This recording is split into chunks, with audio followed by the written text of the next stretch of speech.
तुम्हाला पण टिफिनसाठी अशी झटपट तयार होणारी भाजी हवी आहे का? मग बनवा टोमॅटोची अशी प्रकारे भाजी, खूप छान होते। त्यासाठी 4 टोमॅटो घेतलेले आहे। छान टोमॅटो धुवून कापून घ्यायचे।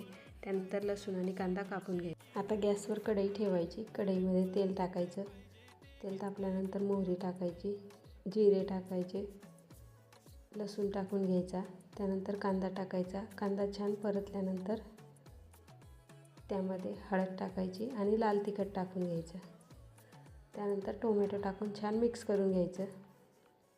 त्यानंतर चवीप्रमाणे मीठ टाकायचं आणि व्यवस्थित मिक्स करून घ्यायचं आणि 2 मिनिट शिजू द्यायचं।